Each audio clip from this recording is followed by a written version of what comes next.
Vamos lá, gravando. Gravando. Então, beleza, gente. Vamos para a segunda parte da matéria, tá? A segunda parte da aula de hoje. A segunda parte da aula de hoje são os fundamentos relativos à energia elétrica, tá? Fundamentos sobre energia elétrica. Vamos lá para alguns conceitos, tá? Gente, energia elétrica... Nossa, desculpa, né? Pus aqui dentro do contexto de uma nova construção civil, dentro de um galpão civil, né?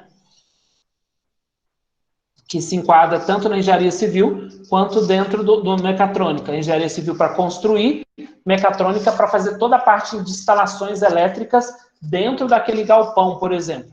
Então, você tem aqui, desde a parte de geração, que a gente vai ver, né? A transmissão, que nós vamos ver também, e a distribuição. Então, existem vários formatos de geração.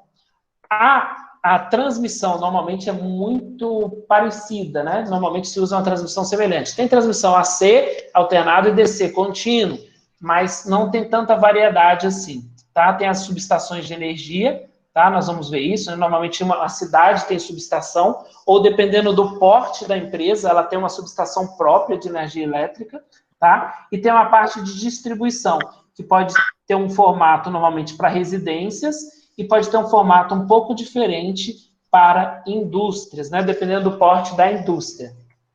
Tá? Então, vamos ver, mesmo que rapidamente, na aula de hoje, como introdução, origem e destino, né, da energia elétrica. Né?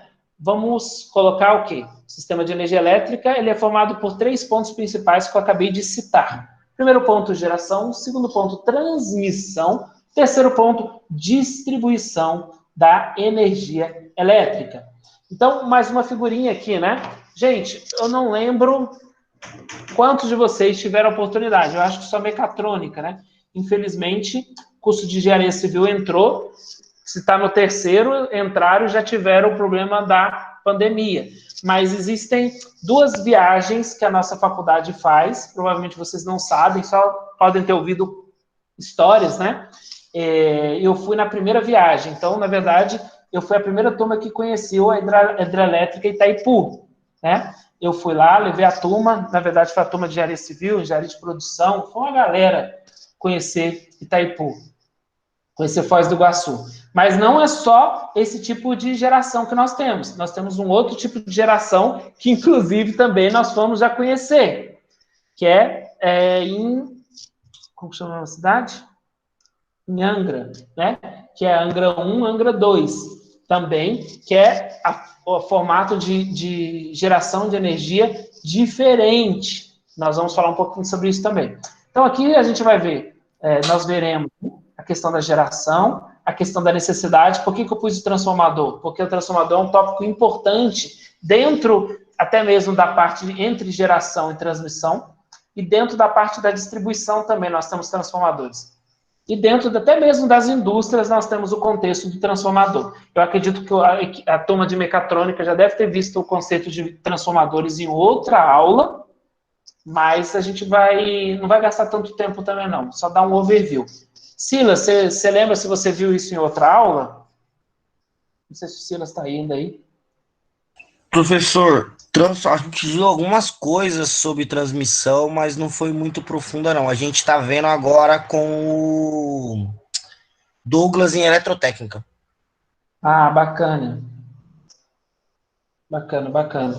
Nós vamos ver alguma coisa também. A eletrotécnica também tem. Eu era um antigo professor de eletrotécnica, tanto de mecatrônica, como de engenharia de produção, quanto de controle de automação. Mas aí eu passei a bola. Mas vamos lá.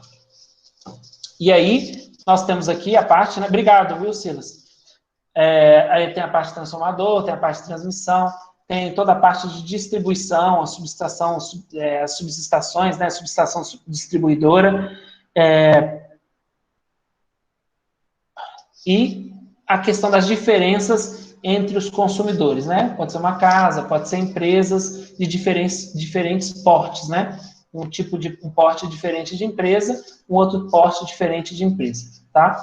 Podemos pegar direto da linha de alta e ter uma subestação interna da empresa, ou pode direto da linha de alta passar por um transformador dedicado à empresa. Por exemplo, a FAEX tem o seu transformador dedicado, tá? Ou pode vir simplesmente ter o transformador no poste, na própria linha de distribuição, e já chegar em baixa no consumidor final, né? Aqui chega em baixa, aqui normalmente entra em alta, tá? E aqui eles conseguem trabalhar com média e baixa, e aqui nesse outro caso você também tem um transformador dedicado, onde entra em alta para o transformador, e o transformador dele normalmente sai em baixas, normalmente, né? Pode ser que saia em média também aqui, na baixa, na verdade, tudo abaixo de 1000 volts, né? Pode sair em 480, 380, 440, 380 e 220, etc. Então, uma ideia de grandezas, tá? Só uma ideia para a gente conversar um pouquinho e ter noções. A parte de geração, ela normalmente trabalha de 350 mil a 750 mil volts. E transmissão também trabalha nessa mesma faixa. Então, você gera e acaba transmitindo em alta tensão. Por que nós transmitimos em alta tensão? Só de curiosidade. Alguém tem uma ideia? Por que a gente faz a transmissão em alta? Corrente, professor? Isso, obrigado, Silas. É exatamente isso. Gente, eu vou até colocar aqui, ó, nos nossos comentários, as principais fórmulas que nós vamos usar. I é igual a V sobre R, lei de Ohm, e potência é igual a V vezes I. Aí, ó, um resumo da disciplina de eletricidade. I é V sobre R e potência é V vezes I. Gente, que essas fórmulas são essenciais. Não, um eletricista que fala que não conhece essas duas fórmulas, ele não, infelizmente, ele não conhece de eletricidade, porque essas duas fórmulas resumem o mundo da eletricidade. E olhando para essas duas fórmulas, nós podemos chegar à conclusão que o Silas acabou de comentar, tá? Se eu tenho uma potência muito alta, e potência igual a tensão vezes corrente, o que eu faço? Eu jogo a tensão muito para cima para a corrente ficar baixa. Baixa que eu digo, né? Um valor acessível, para o valor não ser muito alto. Por quê, professor? O que tem a ver a corrente ser alta? A corrente alta, ela vai gerar o quê? A necessidade de condutores de bitola elevada, tá? Para quê? Para você diminuir o efeito Joule, que é a questão, porque corrente, você tem a resistência, você tem a dissipação por efeito Joule. E aí, também, para passar uma corrente muito alta, você vai precisar de uma bitola de fio muito grande, de um condutor muito grande. Nós vamos aprender isso, vamos fazer os cálculos e vocês vão ver, né, que a bitola do condutor é proporcional à amperagem, à corrente que passa por ele. Então, se você deixar passar uma corrente muito grande, você teria que ter o quê? Umas bitolas gigantescas nos postes de transmissão. Então, para evitar isso, você joga a tensão mais alto possível que você consegue para a corrente cair para um valor aceitável e as bitolas dos fios serem menores. Obrigado, Silas. Então, é uma curiosidade, tá? Outras coisas importantes na distribuição, tá? Tem geração, transmissão e distribuição. A distribuição em alta, que acontece para empresas, por exemplo, alguém sabe, alguém tem noção, principalmente da parte mecatrônica, qual que é o valor de tensão que chega na sua empresa? Alguém tem ideia? 13,6, eu acho. Isso, é 13.800, provavelmente. 13, provavelmente nessa faixa de 13.800. 13.800. Isso aí é considerado, que a gente vai ver aqui, ó, média. Olha lá, 13.800, é média. Aqui nós temos alguém que trabalha numa... 3.800, você disse, falou também, isso mesmo. Temos alguém que trabalha na Fagor, na fundição, que é a Fagor, né? Na Frum, na Bol, não, né? Por que eu estou perguntando? Na Fagor tem? Na Fagor, mas, Edilson, na Fagor chega a 13.800? Não, né? Na Fagor não chega em alta? Eu achava que a Fagor chegava a 138 também. A subestação é lá, não é? A que rebaixa para mandar para Multilaser é uma na Fagor e uma na Panasonic, não é? Eu sei que estão construindo uma lá na Balduco também agora. Mas eu fiquei na dúvida porque eu achei que a Fagor, ela tinha... Ah, tá, no centro de usinagem é 3.800. Mas, assim, por exemplo, vou citar um exemplo que eu tomo conta lá e ajudo, então eu tenho certeza. Na BOL, na entrada de energia da BOL, ela vem da linha de transmissão em 138 mil. E lá dentro da fábrica, na subestação própria deles, eles baixam para 13.800, aí depois vai baixando, até chegar nos... Lá eles trabalham com 440 e assim por diante. Mas tem empresa, só de curiosidade, né? Obrigado, gente, pela participação. Então, vocês estão falando, realmente tem empresa que entra com 13.800, tá? 13,8K, média. Tem empresa que entra com 138 mil, tá? Que é alta, tá? E tem empresa, e tem pequenos comércios, né? Pequenas empresas que já entram em 440, 380, que ou tem um transformador próprio, que a gente vai ver, que chega em média também, normalmente em 3.800, e ele já transforma para baixa tensão. Lembrando aqui, ó, baixa tensão tudo abaixo de 1.000, e os valores mais convencionais é 440, 380, 220, 127 volts, tá bom? Opa, deixa eu transmitir aqui de novo. Curiosidades. Geração, gente, só de curiosidades, tá? Quem já foi no Itaipu, quem foi em Angra, vale muito a pena, gente. Vale muito a pena. Eu fui nas duas e, se Deus quiser, logo a gente já vai estar disponível, né? Vai que todo mundo vacina aí. O ideal era comprar passagem agora, né? Porque tá muito barato ir para Foz do Iguaçu de avião. O problema é que se você pegar avião, você não consegue entrar em lugar nenhum, quarentena, mas tudo bem.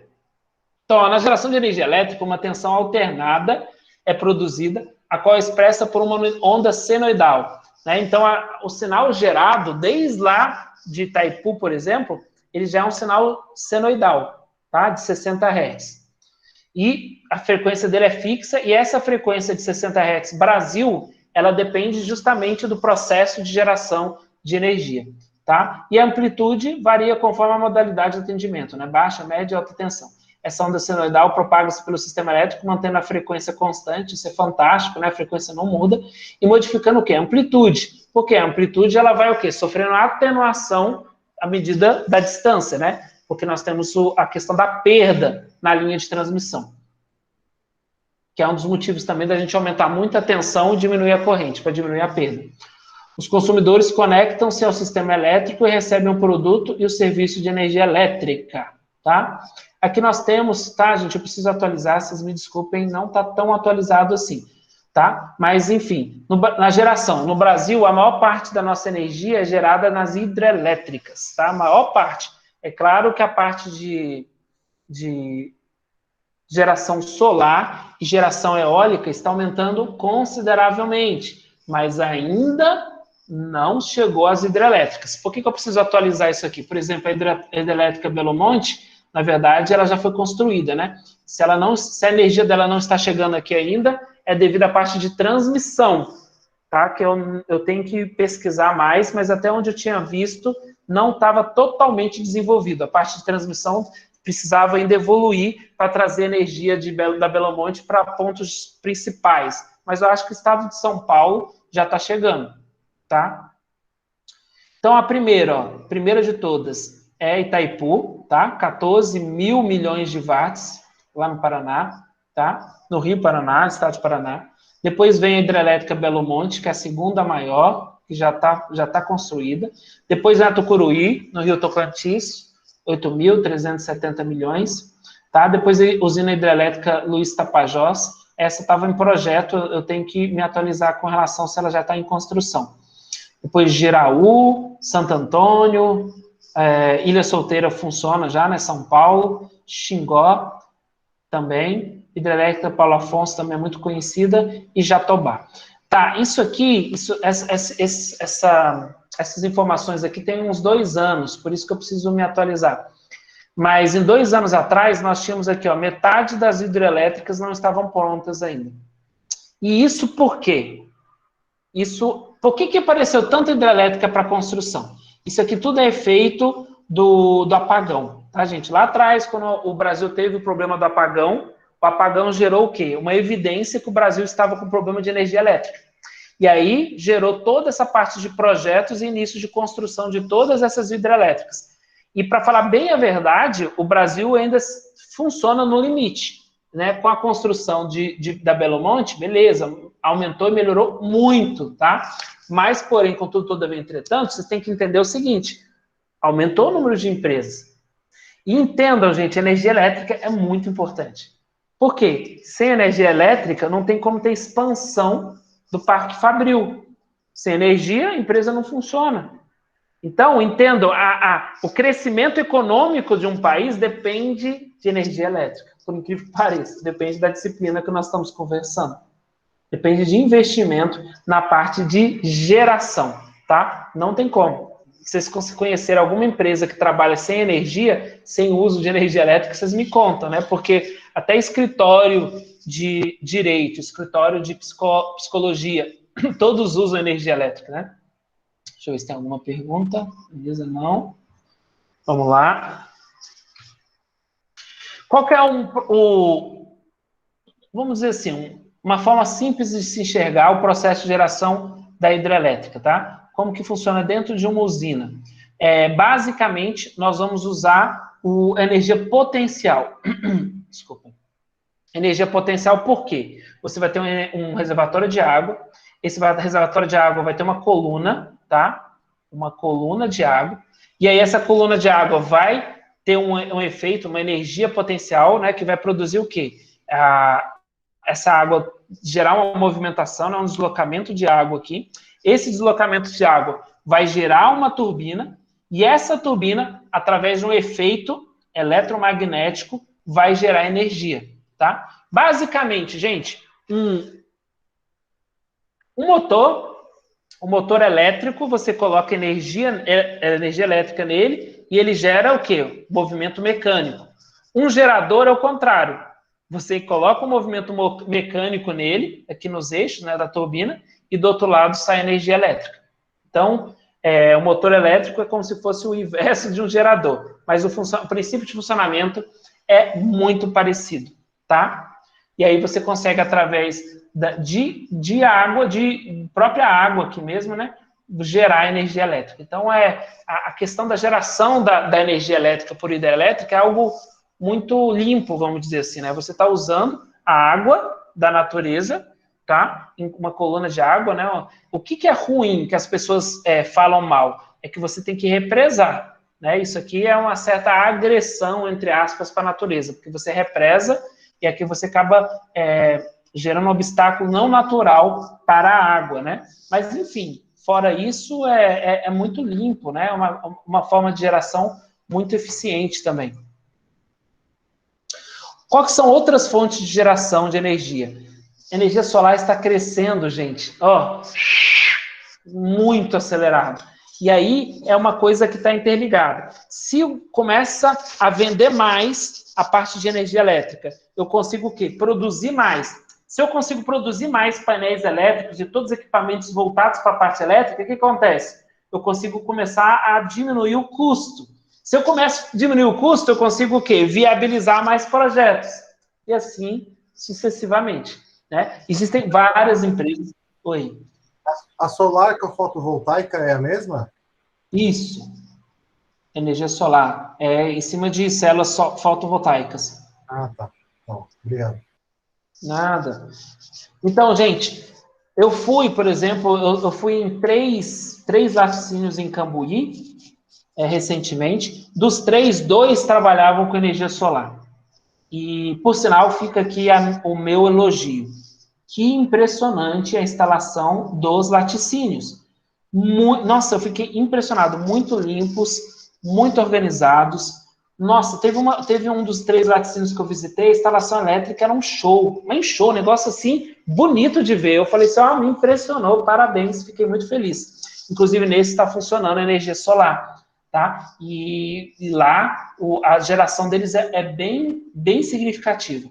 Diminuiu, assim, mais de 70% a conta de energia deles. Né? Então, a energia solar é algo que está crescendo muito e está entrando muito forte nas empresas, nas indústrias, e acredito que logo também estará muito acessível para construções da parte de engenharia civil.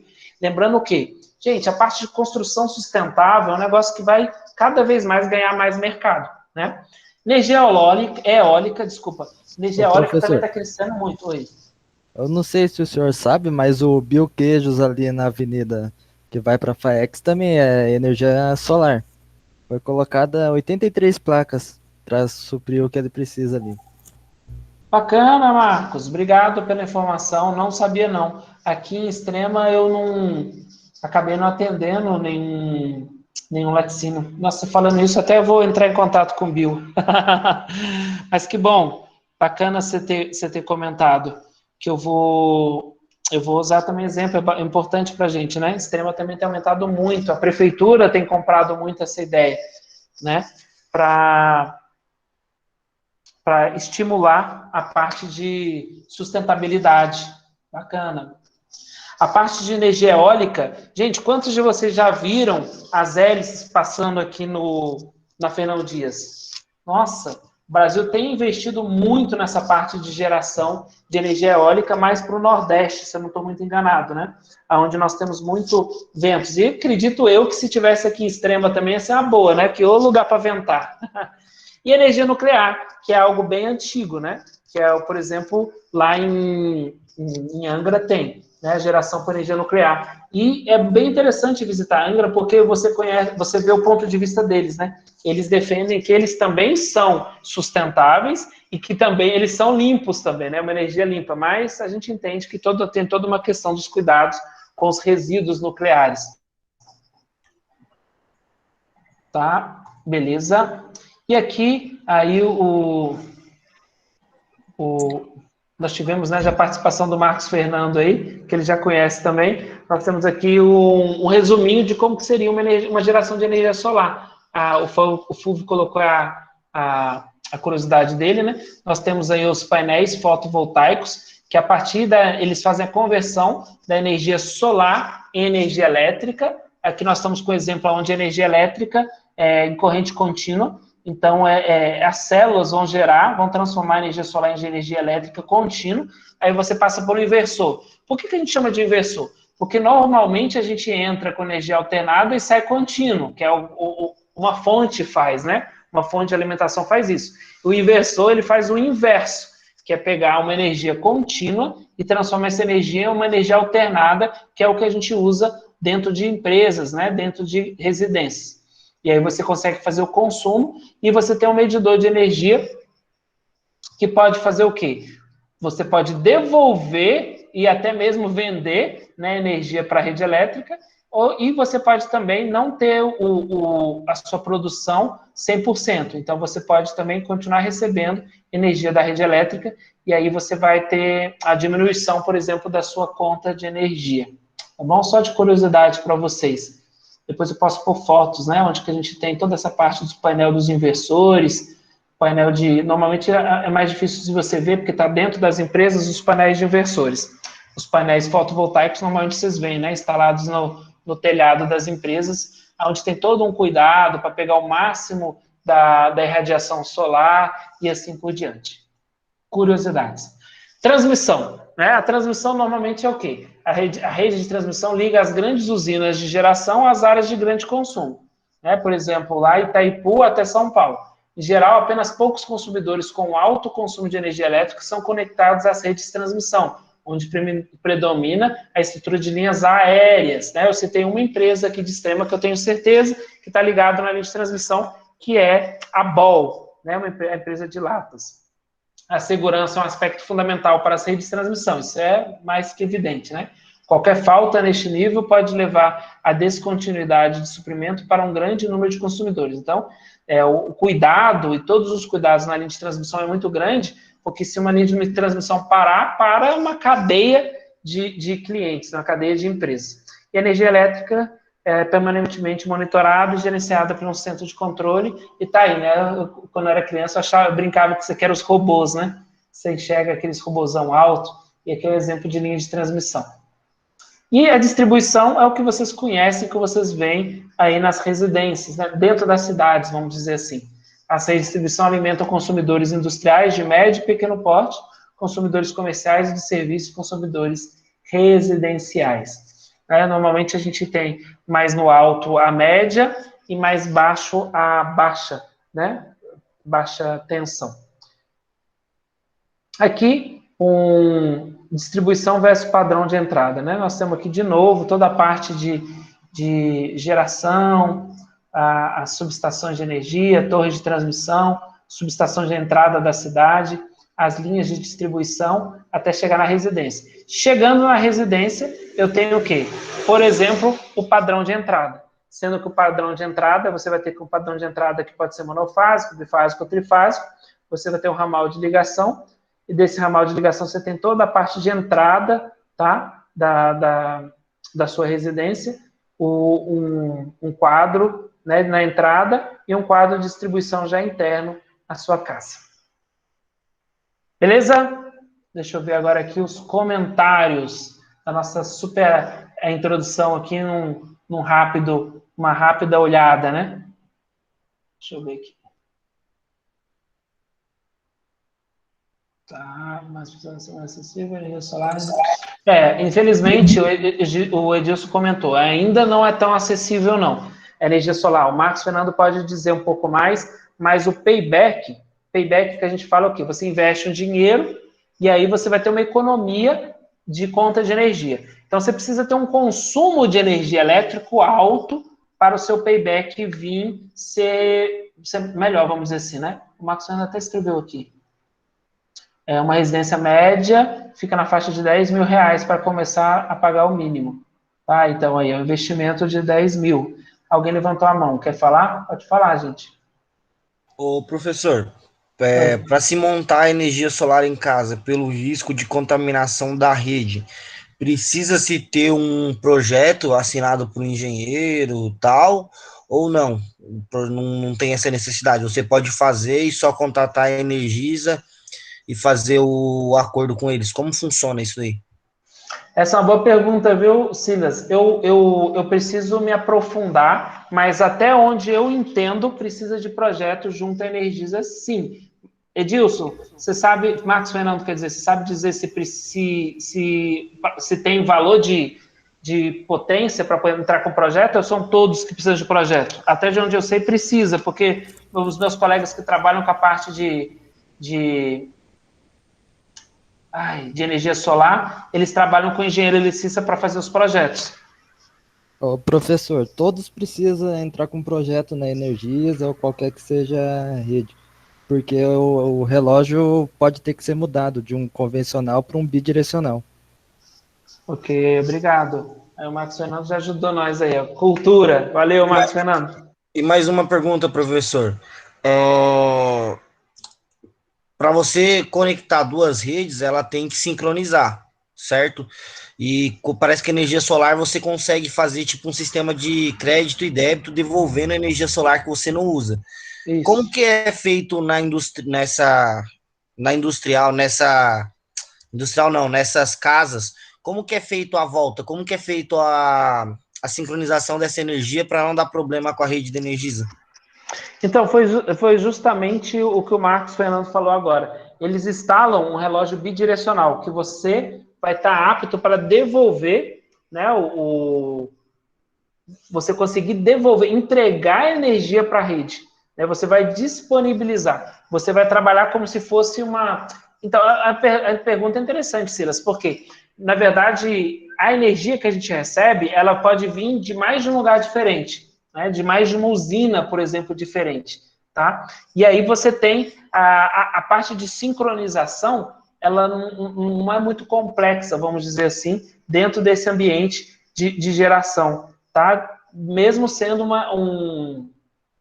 energia solar, um tipo de geração, nós temos, por exemplo, a maior parte da nossa geração de energia, usina hidrelétrica, mas você consegue, sem muito problema, que o próprio sistema já garante isso aí, tá?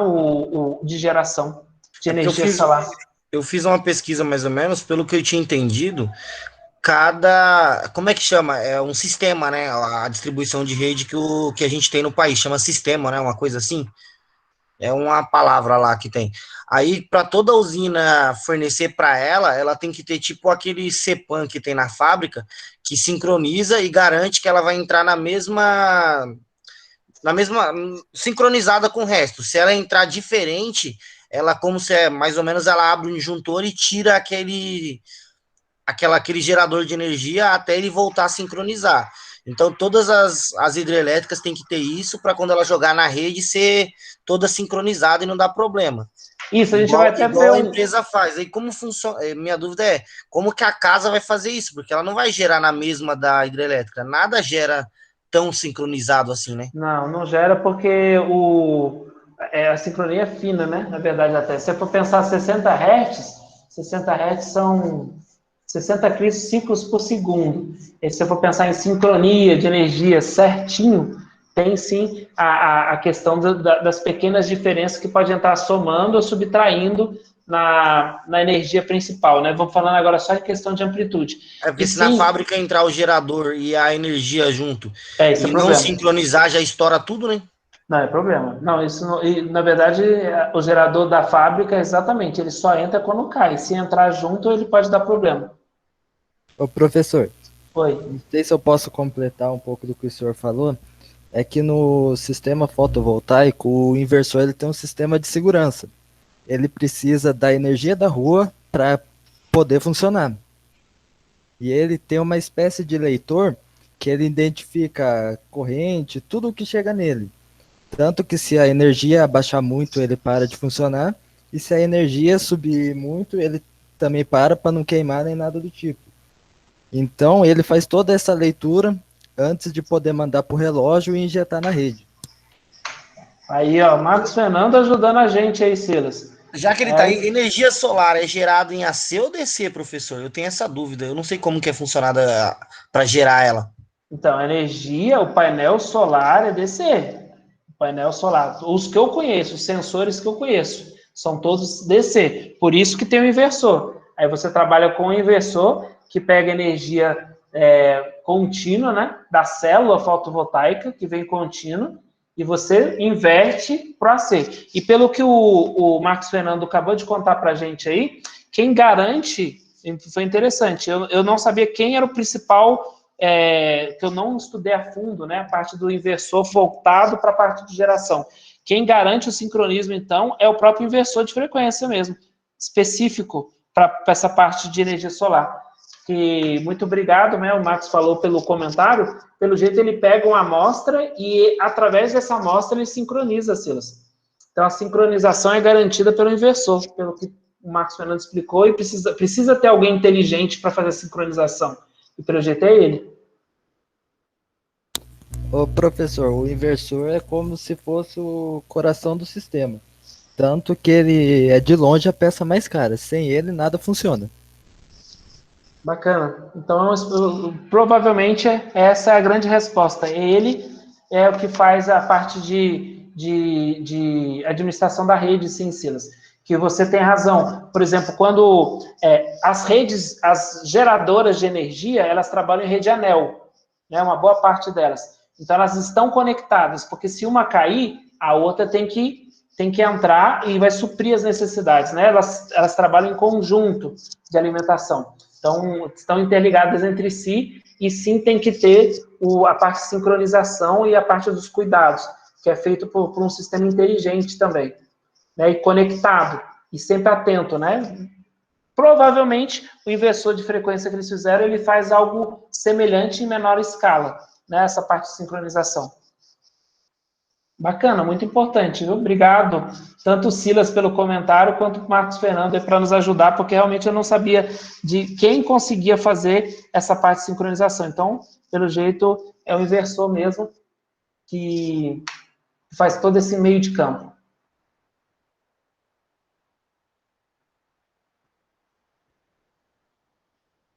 Boa pergunta, Silas. Você tem que me contar a usina de Macapá. Você fala o que? Parou? O que parou? Não entendi. Aquela que teve o blackout agora foi em Macapá, não foi? Amapá, Macapá, algo assim, que parou, ficou desabastecido por mais de 20 dias, o estado. Não teve algo assim no final do ano passado? Eu vou ter que pesquisar, porque eu não lembro. Não lembro qual foi a usina que parou. Eu vou dar uma olhadinha, depois eu pesquiso e retorno, porque eu não lembro mesmo, Olha que eu sou da parte de engenharia elétrica, né? Mas eu não lembro. Vou dar uma pesquisadinha e eu volto a falar. O que aconteceu lá? Curiosidades, né? Interessante isso aí. O Silas gosta, isso é bom. Essa parte de geração é uma parte interessante, né? Para nós aqui, tem a parte de geração aqui perto, se eu não estou enganado, em... Como chama mesmo? Uma cidadezinha aqui do interior? Fugiu. Nossa. Professor, na aula de ontem falou que Camanducaia tá começando a liberar uma usina de rede fina, algo assim, que é só com rio, não é feito barragem. Vai ser inaugurado em Camanducaia. Ai, que bacana. A Júlia falou Capitólio. Capitólio, é perto de Capitólio, viu, Júlia? Eu esqueci ali a usina daquelas cidadezinhas ali perto. Ai, que tem uns grandes, tem umas lagoas grandes lá também. É perto de Capitólio ali. Esqueci, fugiu. Mas bacana, Silas. É mini usina. Furnas, obrigado. É Furnas.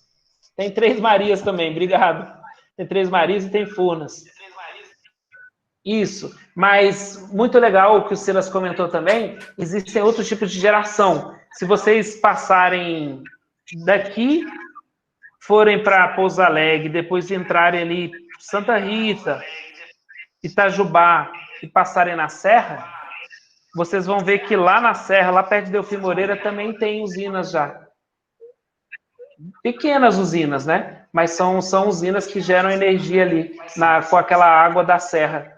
Então, eles estão fazendo pequenos centros de geração de energia. Isso tem sido bastante comum.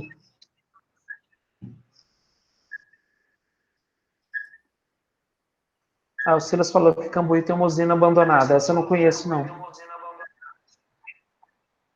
Bacana, gente. Show. O que a gente precisa agora... Só vou fechar aqui, só para... Deixa eu ver se tem mais gente... Só para não dar eco. Era o meu mesmo, professor. Eu tô com o celular e o computador, acho que um dos dois ativou sem querer. Tá. É que quando tem mais gente, acaba dando um pouco de eco. Eu fechei aí da turma. Isso, Marcos Fernando, essa da serra que parece um tobogã. Isso mesmo, você olha na serra, ela parece um tobogã. Gente, muito bacana. Essa primeira aula, importante para a gente se comunicar, importante para a gente ter essa interação. Fica agora. Professor, acabou a aula? Não. Eu gostaria que vocês já começassem, e isso eu vou fazer sempre. É o quê? Ter tempo para vocês fazer um projeto. Por quê? Como o Silas muito bem disse, existem vários projetos. E eu preciso que vocês tenham um tempo útil para fazer projeto, tá? Então, eu preciso dedicar. Por exemplo, hoje, o professor está acabando aqui, eu vou desligar, vou dormir. Não, gente, por favor, aproveite hoje. Eu dei uma tarefa para vocês, que é o quê? Fechar os grupos. Tudo bem que os grupos eu vou discutir com a professora Roberta, né? Mas vocês já conseguem pensar o quê? Qual que é o projeto? Resgatar a engenharia civil, vai resgatar os projetos anteriores, vão refletir se realmente vale a pena usar o projeto. O pessoal de mecatrônica vai ter que começar a pensar num projeto, tá? E já começar a pensar a disposição das tomadas e a questão do consumo dos equipamentos, que a gente vai falar nas próximas aulas também. Mas isso vocês já podem ir trabalhando. Isso desde agora. Não deixem acumular, tá? Fica aqui a dica. Por favor, não deixem acumular. Nós vamos tentar, nas nossas próximas aulas, sempre ter a seguinte interação. Ter um momento de conceito, ter um momento de interação entre os grupos, fazendo atividades, eles entre os grupos, e vocês vão ter os seus grupos de WhatsApp, vão poder usar a própria Google Meets para interagir entre vocês, tá? Para tirarem as dúvidas e para conseguir fazer os exercícios. E depois a gente vai ter os fechamentos e, inclusive, nós vamos ter o quê? O momento de projeto, onde a gente vai poder interagir, tirar as dúvidas assim por diante. Tá bom? Então, fica aqui a minha sugestão, o meu pedido, que a gente aproveite o máximo possível todo dia de aula, das 19h15 às 22h30. Tá joia? E aí eu vou estar aqui online, podem me chamar, tá? Pode, meu WhatsApp, né? Tem bastante gente que tem bastante gente que não tem. Tá? Aqui, eu passei o e-mail, agora vai o WhatsApp. Aí meu telefone com o WhatsApp para vocês, tá? Qualquer coisa podem mandar mensagem. E aí eu vou também já tentar disponibilizar os 2 vídeos para vocês agora, e o material da aula de hoje, tá bom? Então, agradeço a cada um de vocês por esse tempo aqui, e vejo vocês na próxima aula, e por favor, não deixem de fazer as atividades, e não deixem de verificar o portal Liga Online. Valeu? Abraço, galerinha. Fiquem com Deus, e bons estudos para todos.